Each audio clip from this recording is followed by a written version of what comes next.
Halo semuanya, sawadee krap, selamat datang kembali di segmen analisa dan kita sudah melihat bahwa Lesti Kejora itu sudah secara resmi mencabut laporan dugaan KDRT ke suaminya Rizky Bilar. Tetapi apakah dengan dicabutnya laporan tersebut sudah pasti otomatis bahwa RB ini akan dihentikan proses penyidikannya? Karena memang tahapannya kan sudah cukup jauh ya. Tahapannya adalah sudah dikatakan oleh penyidik dari Polres Jakarta Selatan bahwa RB sudah ditetapkan sebagai tersangka, bahkan juga sudah diumumkan, diperlihatkan ke media massa pada saat RB memakai baju orange tersebut. Apakah ini otomatis akan dihentikan? Kalau secara aturan, ini adalah secara hukum, ini adalah mengenai delik aduan ya, bukan delik tanpa harus, artinya delik aduan tuh harus ada orang yang melaporkan baru bisa ditindaklanjuti. Tetapi kalau sudah sampai dalam tahapan tersangka, sudah penetapan, apakah ini bisa dihentikan begitu saja? Ini yang sedang kita nantikan teman-teman. Tetapi begini ya, kalau kita bahas lebih detail mengenai Lesti Kejora ini,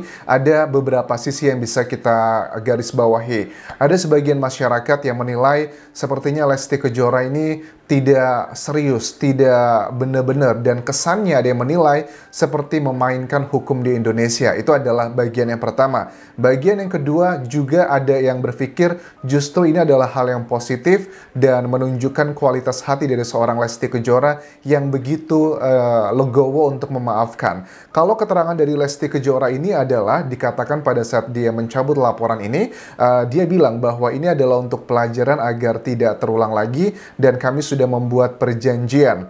Kemudian ada bahasa yang nggak bisa, yang tidak terkatakan atau bahasa tubuh. Kalau aku lihat di sini sebenarnya Lesti Kejora memang masih terlihat lah ya, jelas sangat mengkhawatirkan RB dan terlihat masih sangat cinta. Tetapi kalau dari ayahnya Lesti Kejora, selama dia memberikan keterangan di media massa, si Lesti ini selalu memegangi ayahnya, bahkan beberapa kali mengusap-usap ayahnya, kesannya kayak untuk membuat sabar seperti itu.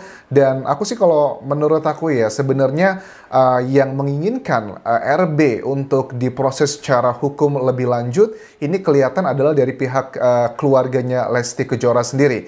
Ayah Lesti tidak begitu banyak berbicara, tetapi bahasa tubuhnya, matanya, ekspresi wajah, raut wajahnya mengindikasikan bahwa beliau ini sangat emosi dan masih sangat kecewa dengan sang menantu. Adalah hal yang wajar, anak yang selalu disayangi, kemudian dibesarkan hingga sukses seperti sekarang ini, tetapi begitu dengan mudahnya dihajar oleh si RB tersebut. Ini kan sudah ada alat-alat buktinya teman-teman, ada video dari tahun lalu yang dia dicoba lempar bola biliar, kemudian kekerasan yang sudah dibahas di sini.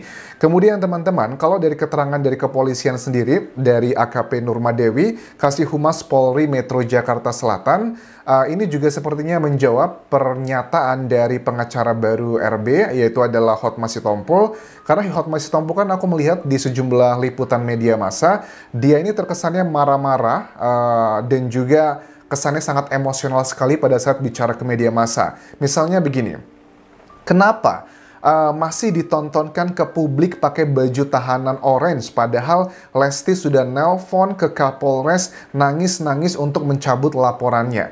Dari AKP Nurmadewi mengatakan bahwa ini adalah sebuah laporan hukum yang sudah berproses. Pada saat si RB itu ditetapkan sebagai tersangka, itu sudah dikeluarkan surat penahanan. Nah, dari AKP Nurmadewi mengatakan bahwa RB tidak bisa langsung dibebaskan karena ada proses yang sudah berjalan. Dibutuhkan hitam di atas putih, tidak cuma katanya. Ini bagi aku mendukung keterangan dari AKP Nurmadewi. Takutnya kan kalau hanya sekedar nelpon, bisa aja Lesti itu di bawah pengaruh seseorang untuk mengatakan tersebut atau hal-hal yang lainnya. Makanya dari Polres Jakarta Selatan menginginkan adalah laporan ataupun juga pencabutan tersebut yang di atas secara hukum ada materainya, ada hitam di atas putihnya.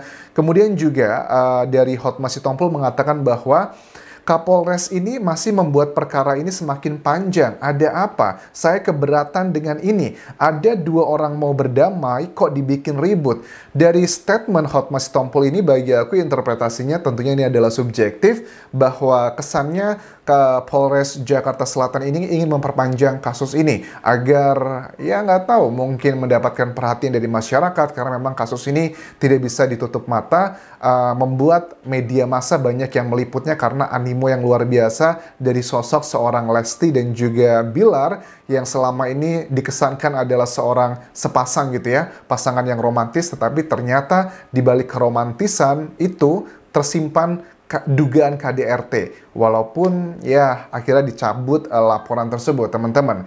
Kemudian juga Hotma Sitompul mengatakan begini, bahwa si Lesti itu sudah nangis-nangis dan nelpon Kapolres itu sejak siang hari, dan pengumuman, kalau bukan pengumuman sih, tepatnya adalah menunjukkan si RB ya ke media massa itu kan di malam hari. Ya, make sense lah, butuh proses kan ya untuk melakukan semua itu.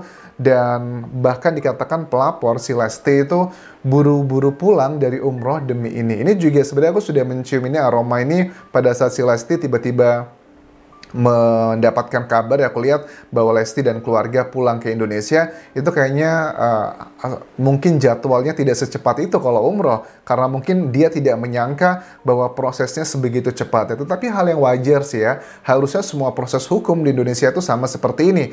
Mudah-mudahan kasus-kasus di Indonesia, mungkin kalian yang selama ini, Anjas aku juga udah melaporkan kasus misalnya KDRT atau kehilangan motor atau dugaan dan macam-macam, juga sama diprosesnya secepat seperti kasusnya Lesti. Ya, kalau kalian mau seperti itu, walaupun pasti penyidik akan membantah statement ini bahwa no viral no justice itu tidak benar, tetapi itu adalah yang aku bisa katakan dari mengamati kasus-kasus di Indonesia yang pada umumnya kalau kasus itu viral akan segera langsung ditangani. Tetapi kita coba lebih fair aja ya melihat dari kasus Lesti ini. Jelas sih wajar kenapa kok prosesnya bisa begitu cepat, karena dari Kasih Humas Polri Metro Jakarta Selatan ini mengatakan bahwa memang sudah ada alat bukti yang sangat kuat sekali untuk menentukan satu orang menjadi tersangka. Misalnya adalah sudah ada keterangan dari korbannya si Lesti, kemudian ada bukti visum, ada juga CCTV dan juga keterangan lebih dari satu orang saksi. Itu paling tidak sudah ada 3 alat bukti dan cuma dibutuhkan 2 alat bukti untuk menentukan satu orang tersangka. Ada kesan yang aku tangkap dari sini adalah dari Hotma Sitompul tepatnya. Pada saat dia mengatakan ada apa ini, ada 2 orang mau berdamai, kok dibikin ribut. Ini memang adalah indikasi yang aku tangkap bahwa kesannya dari Polres Jakarta Selatan ini tidak memberikan waktu untuk proses berdamai antara kedua belah pihak. Apakah itu benar atau tidak?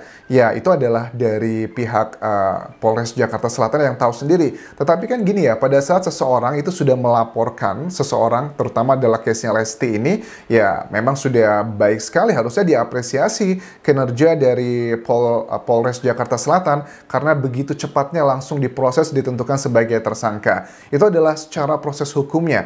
Kita akan nantikan apakah ini akan berlanjut atau tidak, dan apakah delik aduan ini bisa teranulir pada saat seseorang sudah menjadi tersangka secara resmi. Dan di sisi lain juga aku melihat sebenarnya kalau aku lihat secara hukum itu adalah opiniku tadi ya secara hukum, tetapi kalau secara pribadi aku sih sangat senang pada saat melihat Lesti itu mencabut laporannya, karena ada sisi ngerasa aku juga kasihan, nggak tega gitu. Tetapi kan ini yang dirugikan adalah si Lesti kan ya. Kita kan masyarakat hanya pihak luar saja, tidak mengetahui apa yang terjadi. Tetapi jujur, aku pun ada 2 sisi dalam melihat kasus ini secara pribadi. Di sisi kemanusiaan, aku senang karena mereka berdamai. Tetapi di sisi kemanusiaan lainnya, aku merasa bahwa Lesti ini sudah dibela banyak orang, bahkan Komnas HAM, Komnas Perempuan maksudku, banyak juga orang-orang besar di Indonesia mengatakan salut dengan Lesti begitu beraninya melawan KDRT. Ada data paling tidak ya dari Komnas Perempuan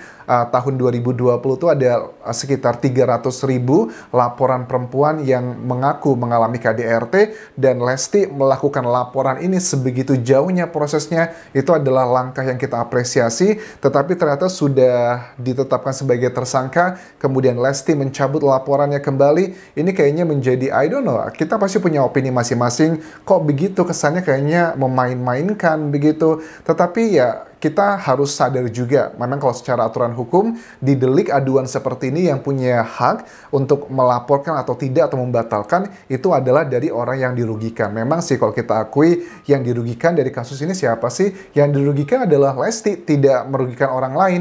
RB memang banyak sudah mendapatkan banyak punishment atau hukuman dari masyarakat. Misalnya dengan nama baik dia yang sudah tercoreng, dia pun juga pada saat ditampilkan ke media massa dengan memakai baju Lawrence, dia terlihat beberapa kali tuh matanya sudah berkaca-kaca ingin menangis. Itu menurut aku hukuman yang sangat luar biasa dia dapatkan. Terus juga dia kehilangan pekerjaan. Kita bisa melihat dari acara dia di TV nasional pun, dia menjadi host, sudah dikatakan dia diberhentikan di sana. Itu juga sudah mendapatkan hukuman sanksi sosial yang sebegitu banyak. Sekali lagi, apapun yang aku bahas, pasti akan ada pro dan kontra. Akan ada yang setuju dengan keputusan Lesti, ataupun juga tidak setuju dengan keputusan Lesti. Itu adalah hak kita masing-masing. Tetapi dari sini aku berharap bahwa kasus ini tidak akan terulang lagi. Dan kalaupun memang penyidikannya dihentikan, yaitu adalah aturan hukum dan harus kita menghargai itu semua. So, apa menurut kalian? Apakah kalian setuju dengan keputusan Lesti tersebut? Ada banyak yang bilang bahwa ya dimaafkan nggak masalah Anjas, tetapi harusnya proses hukum terus berjalan. Karena kalau aku tangkap dari keterangan AKP Nurmadewi ini selalu mengatakan beliau bahwa kami itu sudah bekerja sungguh-sungguh, kami mencari barang bukti, memeriksa saksi, itu sudah indikasi bahwa kami sangatlah serius menangani kasus ini. Pada saat ada keinginan dari Lesti untuk mencabut laporan tersebut, ya kami memang sudah proses, sudah melakukan semua itu, tetapi tidak bisa bilangnya beberapa jam sebelum diumumkan ke media massa, dipertunjukkan, kemudian si Lesti mencabut dalam hitungan beberapa jam, kan tidak mungkin bisa secepat itu karena sudah ada proses yang dijalankan. Misalnya adalah dengan surat dikeluarkan untuk penahanan atau penetapan sebagai tersangka, jadi ada proses yang harus dijalani. Kalau untuk Hotma Sitompul, pengacara dari RB, aku sangat menyayangkan dengan dia ini terkesan marah-marah. Mungkin ya ini adalah style, setiap orang punya gaya masing-masing. Tetapi aku juga harus mengkritisi pada saat Hotma Sitompul mengatakan ke Polres Jakarta Selatan, ada apa nih dengan Kapolri, orang mau damai kok malah diperpanjang, ada apa ini, mengindikasikan bahwa kesannya ingin memberikan kayak statement gitu yang ingin memperpanjang itu adalah dari Polres Jakarta Selatan. Padahal Polres Jakarta Selatan itu hanya menjalankan tugas mereka dari laporan seorang Lesti Kejora yang kebetulan dia disorot oleh media massa dan juga memiliki pengaruh besar di Indonesia. Ya menurut aku sih itu bukan salah dari Polres Jakarta Selatan. Seandainya Lesti itu mengajukan pencabutan untuk mencabut laporan KDRT ke suaminya itu 2 hari sebelum diumumkannya tersangka, maybe this is going to be another story. Tapi karena Lesti sudah melaporkan, kemudian langsung umroh, ya suka nggak suka prosesnya terus berjalan, sementara Lesti tiba-tiba balik ke Indonesia lagi, ya tidak bisa semudah itu kan semuanya. Tetapi sekali lagi, aku menghargai putusan dari Lesti Kejora, dan kita memang ada yang pro dan kontra, tetapi sekali lagi secara hati nurani aku senang, karena tidak ada yang dipenjara, mudah-mudahan seperti itu, tetapi mudah-mudahan juga bisa menjadi pelajaran bagi masyarakat di Indonesia. Aku rasa itu yang bisa aku update untuk video kali ini. Terima kasih sudah menonton, dan terakhir jangan lupa please subscribe channel YouTube ini karena baru sekitar 30% para penonton yang sudah pencet tombol subscribe-nya, dan juga follow Instagram serta Facebook pageku Dian Jas Asmara. Kapan kerap semuanya. Bye-bye.